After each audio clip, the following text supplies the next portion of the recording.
Assalamu alaikum la team amateur, j'espère que vous allez bien. Votre débrief dans un instant. La team, j'espère que vous allez bien et que vos vacances se passent très bien.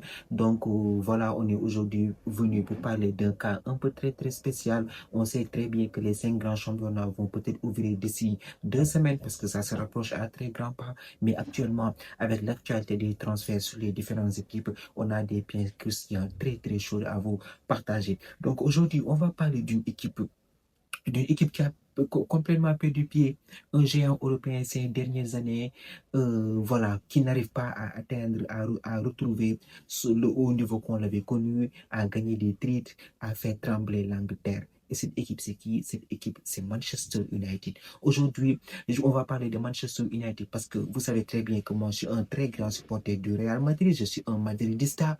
Mais voilà, il fut un temps, c'est une Manchester United et même actuellement aujourd'hui, c'est une équipe que j'aime bien, une équipe que j'ai toujours supportée. J'ai survécu à la génération de Cristiano Ronaldo, des Van Nistelrooy ou bien aussi peut-être David Beckham, je n'étais pas encore là, mais des Paul Scholes et des joueurs comme Rio Ferdinand qui m'ont fait rêver, qui m'ont fait kiffer encore plus le football.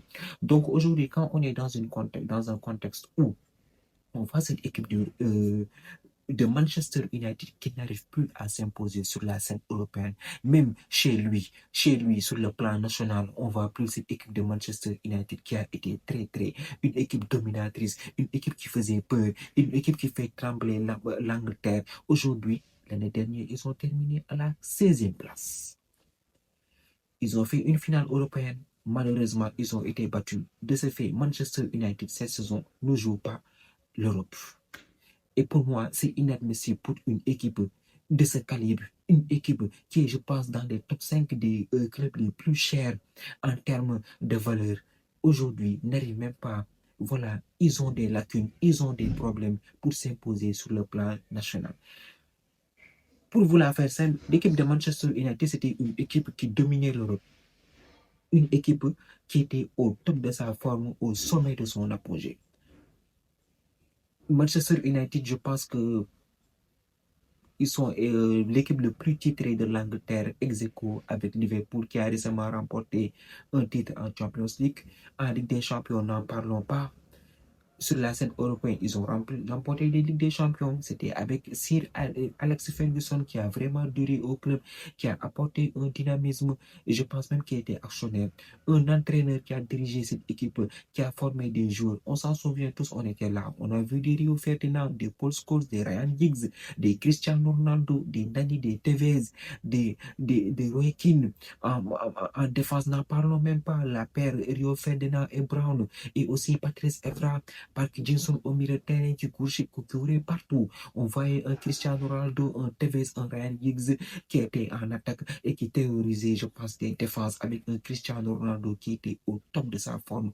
Avant lui, il y avait les Van Nistelrooy, les David Beckham. Donc Manchester United était une très grande équipe, une grande équipe qui employait les premières ligues, une équipe qui s'est qualifiée régulièrement en Ligue des Champions et peut-être même sa destination. S'ils ne partent pas en finale, ils sont éliminés en demi-finale. Et les coupes nationales, n'en parlons pas. Ils les empilaient comme voilà, des sacs de riz. Donc maintenant, après le départ de Sir Alex Ferguson, on a vu. Moi, j'ai envie de parler aujourd'hui de Manchester United parce que je ne comprends pas cette équipe-là, ce qui les arrive ces 12 dernières années. Après le départ de Sir Alex Ferguson en 2013, l'année, c'était la dernière année où Manchester United a remporté un premier ligue. Qu'on soit sérieux, après le départ de Cristiano Ronaldo, il y avait le dynamisme était toujours là. Il s'est qualifié en Ligue des Champions, il jouait de grands matchs européens, il remportait des premières ligues.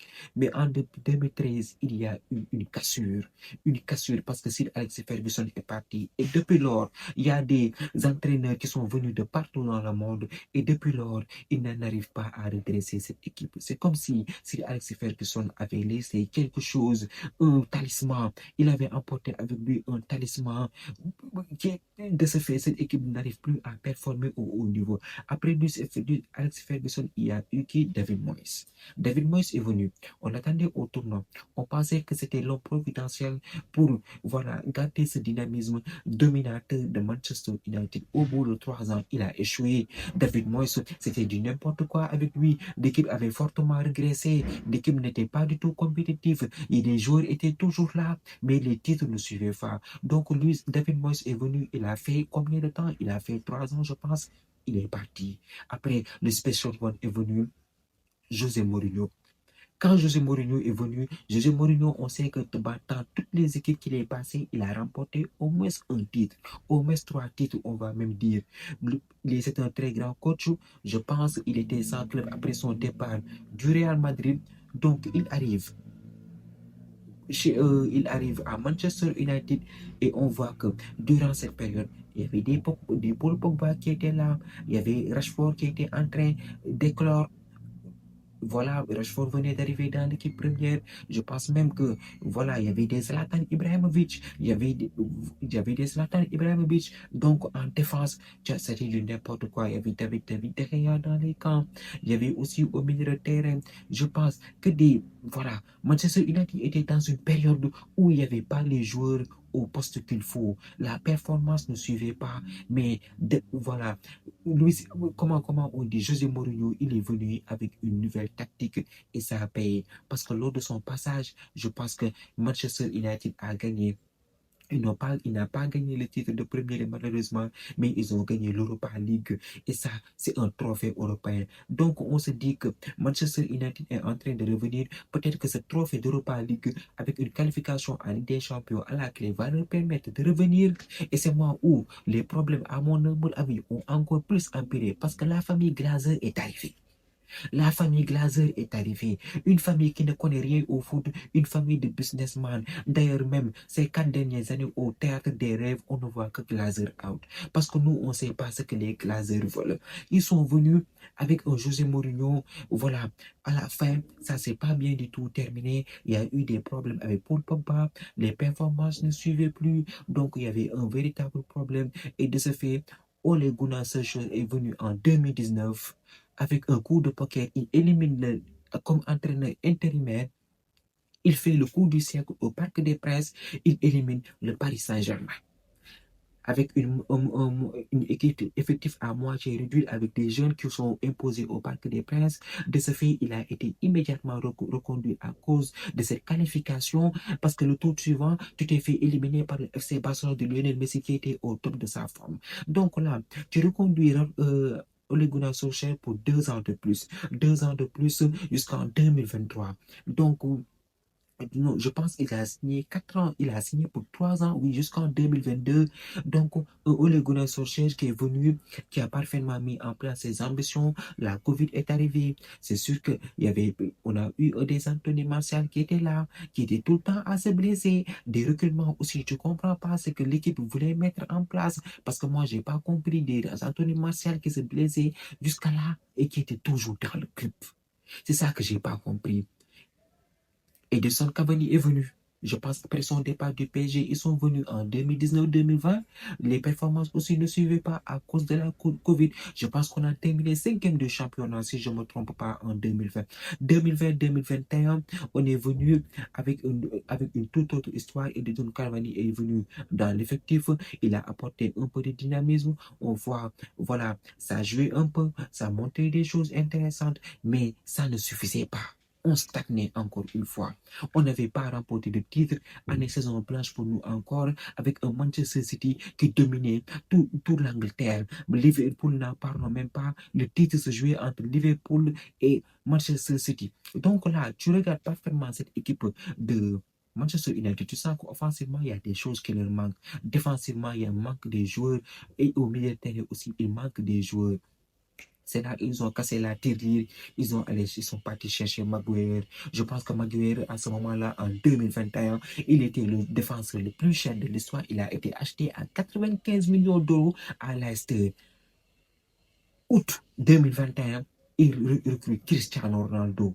le meilleur joueur de l'histoire est revenu au Berghain à Manchester United.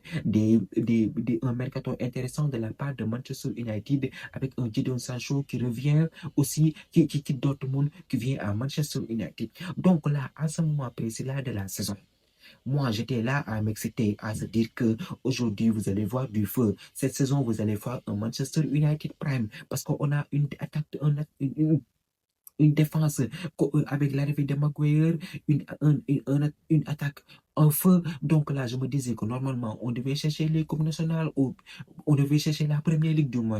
Au pire, les coupes nationales et en Ligue des Champions, on irait peut-être en quart de finale ou en demi-finale. Moi, c'est ça que j'avais, le contrat que j'avais avec Manchester United. Parce que tu regardes les transferts qu'ils ont fait, c'est intéressant. Tu as un Paul Pogba au milieu de terrain, tu as un Bruno Fernandes qui est au top de sa forme actuellement. Les 4 premières journées, je pense que Manchester United avait explosé ici Swansea sur le score de 4 buts à 1, si je ne me trompe pas. Donc, quand je regarde ça, je dois souligner aussi que Cristiano Ronaldo n'était pas encore dans l'effectif. On voit un Jadon Sancho qui joue bien. On s'assoit calmement et je me dis que cette équipe de Manchester United est en train de nous séduire. Ils sont en train de proposer de très belles choses et c'est bon pour la suite. Je pense que avant la fin du mercato, Cristiano Ronaldo, avant la trêve internationale ici à Manchester United, j'étais là tout excité. Cristiano Ronaldo 2008-2009, il va faire la misère aux défenses de Premier League. L'Europe est prévenue par-ci, par-là. On arrive à la saison. Cristiano Ronaldo, premier match, il te met un doublé. Là, tu es de plus en plus confiant. Tu dis que voilà, il a apporté quelque chose dans cette équipe de Manchester United, dirigée encore une fois par Ole Gunnar Solskjaer. Tu te dis que là, ils vont faire une très belle saison. Peut-être même ils vont aller chercher la première ligue. Bon Dieu, les problèmes ont démarré. Je pense à la 10e journée, les performances ne suivaient plus. Tu t'es fait éclater à la maison sur le score de 5 buts à 0. En fait, moi, c'est ça qui me fait le plus mal. Le théâtre des rêves est devenu le théâtre des cauchemars. Une équipe qui nage en plein cauchemar depuis une décennie, je peux dire. Depuis 2013, c'est le néant total dans ce club. Des recrutements, tu ne comprends pas. L'équipe ne joue pas bien. L'équipe ne tourne pas bien. On le voit ici, en 2021-2022, Cristiano Ronaldo, il a 37 ans. Il pouvait que marquer de claquer des buts. Il y avait des situations compliquées. On n'arrivait même pas à se qualifier en match de poule. On s'est fait tabasser par des équipes qui sont venues à Old Trafford et qui nous menaient jusqu'à la dernière seconde du temps réglementaire pour voir un Cristiano Ronaldo te tirer d'affaire. On voit que l'équipe était faible au niveau jeu. Manchester City est venu chez nous, on ne pouvait pas remonter les ballons. Liverpool est venu chez nous, on ne pouvait pas remonter des ballons. Ça sentait la frustration. L'équipe avait perdu son dynamisme du début de saison. Et là, l'équipe a sombré avec un Maguire qui n'était pas lui aussi au top de sa forme. L'équipe a sombré dans le cauchemar. On a terminé 7e. On est parti en Ligue des Champions. L'Atlético nous a sorti chez nous à Old Trafford. Saison blanche déjà actée. Une saison à oublier. 2023, 2022, 2023 arrive. Je pense que Ole Gunnar Solskjaer s'est fait enlever avant la fin de la saison. Ou peut-être même dire Erik Ten Hag est avant le début de la saison, en 2022-2023. On pensait que... En fait, moi, Ten Hag, je ne sais même pas quoi le dire. Lui, il a plus enfoncé cette équipe de Manchester United que même Ole Gunnar Solskjaer. Parce qu'on va se dire la vérité sincèrement. Erik Ten Hag arrive. Il est venu en conférence de presse avec un projet de jeu clair. C'est là que je me dis que c'est l'équipe de Manchester. Où sont les dirigeants de Manchester United? Où est la famille Glazer? Où est la famille Glazer? Pourquoi vous nous avez amené Erik Ten Hag? C'est là que je me dis que Erik Ten Hag, lui, il se fout de nous. Excusez-moi du terme, mais il se fout de nous. Il est venu en 2022-2023. Première conférence de presse, il était là. Il a dit que tout le monde est important. Cristiano Ronaldo est un joueur important dans l'équipe. Qui va avoir Cristiano Ronaldo, il faut l'aménager pour qu'il soit performant. Moi, quand je regarde en tant que supporter, quand je regarde en tant que celui qui kiffe Manchester United, je me dis que Cristiano Ronaldo, peut-être que c'était un qu'il lui fallait. Il va rediriger sa position. J'étais plus en confiance. La façon dont il parlait, je te dis qu'il y a espoir dans cette équipe. Les Rashford sont là. Les Paul Pogba sont ici. Donc, les Eriksen, on a recruté Eriksen, je m'en souviens. Il venait de Brentford. On avait un Maguire, même s'il était dans l'eau. On a un Lisandro Martinez qui est arrivé. Voilà, un Raphaël Varane, un Casemiro. Ils sont tous venus. ils sont tous venus. Donc là, quand je vois ces transferts XXL, je me dis que voilà ce que nous faisait. Voilà ce que nous fallait du moins. Un Casemiro qui est venu du Real Madrid, il va stabiliser le milieu de terrain, accompagné de Paul Pogba, de Eriksen. Peut-être même tu vas mettre Bruno Fernandes devant. De l'autre côté, tu auras un Rashford, Cristiano Ronaldo et un Sancho. Moi, je me disais que voilà l'équipe qu'il me fallait en défense, tu vas te faire un Varane et un Lisandro Martinez ou bien un Maguire. Donc là, j'étais plus en confiance avec un nouveau club qui va peut-être apporter quelque chose. Devinez ce que Erik Ten Hag nous a fait.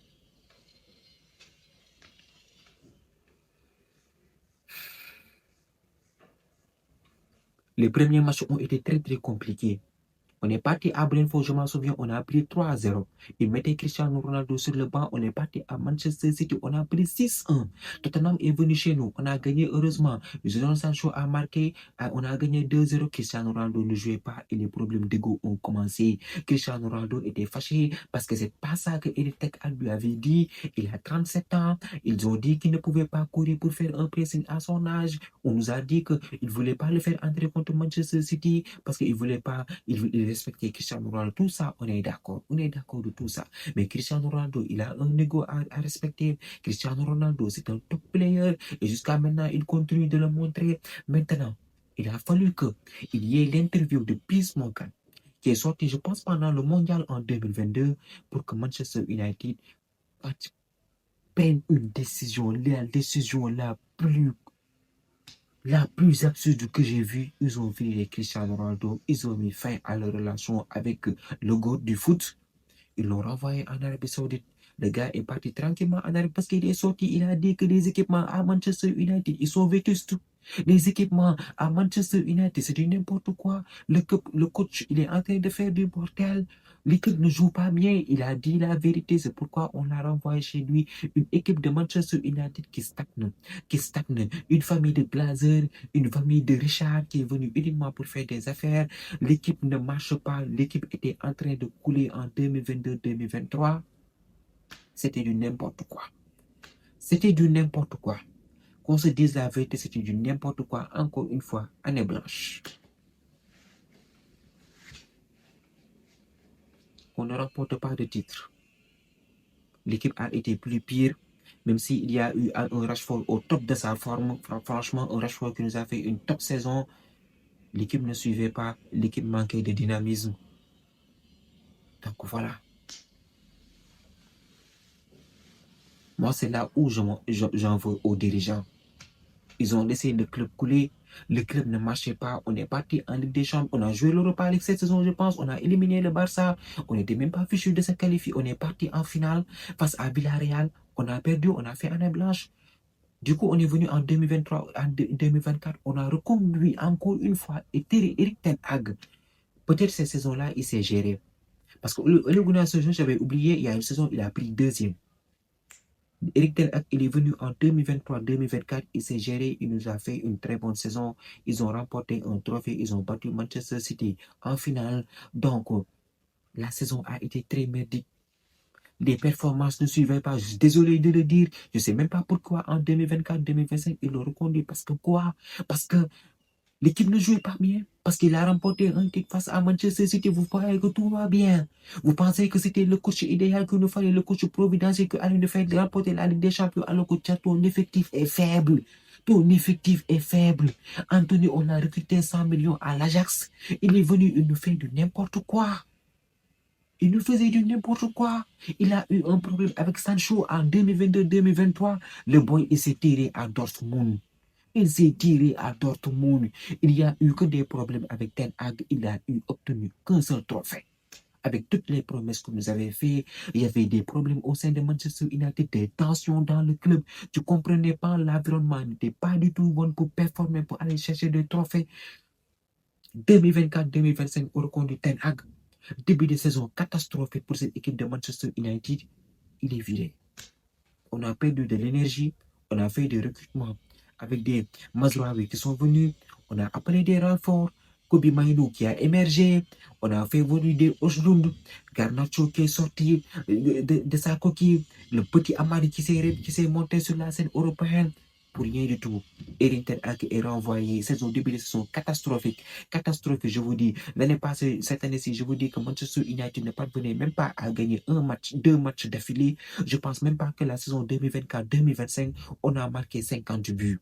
On avait des problèmes d'attaquants, une pénurie d'attaquants. Anthony est parti à BT Séville, Sancho est parti à Chelsea. C'était un début, Rashford qui n'était pas au top de sa forme. Un début de saison, tu ne comprends pas, avec Onana sur les camps qui ne sert à rien. Qui ne sert à rien. Tout ce qui vient, ça rentre. Une défense, on dirait l'autoroute à péage. Ici, c'était l'autoroute sans péage, tu ne comprends pas, ça ne jouait pas. Il y avait un déséquilibre entre le milieu de terrain et l'attaque.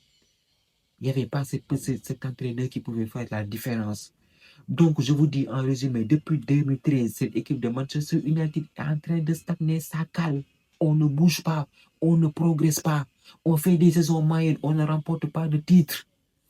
Et vous pensez que ça c'est normal pour une équipe comme Manchester United, qu'on se dise la vérité? Ruben Amorim est venu en cours de saison, c'était compliqué pour lui. Il a voulu amener un nouveau système, le 3-4-3, mais les joueurs ne l'avaient pas du tout assimilé. C'était compliqué. Ils se prenaient des défaites par-ci, par-là, avec des petites équipes. Des petites équipes qui, il y a 10 ans en arrière, tu le dis que tu ne vas pas. Manchester United, ils vont même pas te croire. Ils vont essayer de te frapper même. Une équipe de Manchester United qui est passée de lion à l'agneau. Même les Brentford, les Brighton, ils tabassent maintenant actuellement Manchester United. N'était pas dans une forme olympique. L'équipe, ça manquait de dynamisme. L'équipe ne jouait pas. On ne savait pas dans quel style de jeu il fallait jouer. Je regarde cette équipe de Manchester United, j'avais la peine pour eux. Parce que je me dis qu'un géant européen qui est réduit à un néant dans son propre pays, qui n'arrive même pas à sauvegarder ses places européennes, c'est honteux. Les derniers, ils ont fini à la 16e place. Ils ont progressé, ils se sont gérés en Europa League. Ils sont partis, ils ont perdu la finale. Non seulement tu ne te qualifies pas en Ligue des Champions, sur toutes les coupes européennes, tu as terminé 6e. La Ligue Europa, tu espérais la gagner, aller te qualifier la Ligue des Champions. Tu n'as pas fait le hold de face à Tottenham. Tu as tout perdu. Maintenant, tu es obligé de recommencer à zéro. Et je pense qu'actuellement, ils sont en train de me donner raison. Ils sont en train de redonner confiance aux fans. Parce qu'ils ont fait venir qui? Matheus Cunha et Memo. Il fallait des renforts en attaque. Ruben Amorim l'avait demandé et je pense qu'il est servi. Parce que les deux joueurs qu'on nous a amenés, le Camerounais et Matheus Cunha, ce sont des top joueurs. Top joueurs, franchement, l'année dernière, Matheus Cunha, il a eu 20 buts en première ligue, 15 buts pour Matheus Cunha en première ligue aussi. Donc, je pense qu'eux, ils peuvent apporter un dynamisme dans cette attaque. Que ce soit en position de 10 ou bien en pointe. Parce que l'année dernière, j'avais des attaquants qui ne marquaient pas, qui n'étaient pas du tout prolifiques, avec le jeune Ahmad qui a pris confiance la saison dernière, qui est en train de revenir. C'est Jadon Sancho, en ce moment, ils sont en train de faire le ménage. Alexandro Garnacho, je pense qu'il va quitter Manchester United, tout comme Jadon Sancho. Et avec les Anthony, ils vont tous partir, et les Malasia. Donc, voilà, ça permettra à Ahmad de nous montrer cette année-ci son plein potentiel avec un mémo qui sera voilà, très, très intéressant dans la surface de réparation. Et un Matheus Cunha, je pense, lui aussi, avec ses frappes en dehors de la surface, ils vont apporter une nouvelle touche pour cette équipe de Manchester United. Donc, moi, cette saison, donc, comme je disais, je pense que cette équipe de Manchester United, cette saison, ils vont nous proposer au moins quelque chose. On attend le nouveau style de jeu que Ruben Amorim est en train de mettre en place avec les nouvelles recrues qui sont arrivées. Donc là, je suis un peu optimiste. Espérons que, voilà, cette année, on ne joue pas l'Europe, on sera performant en Première Ligue. Peut-être même qu'ils vont créer la surprise, qu'ils vont aller la remporter. Moi-même, je m'en veux un peu.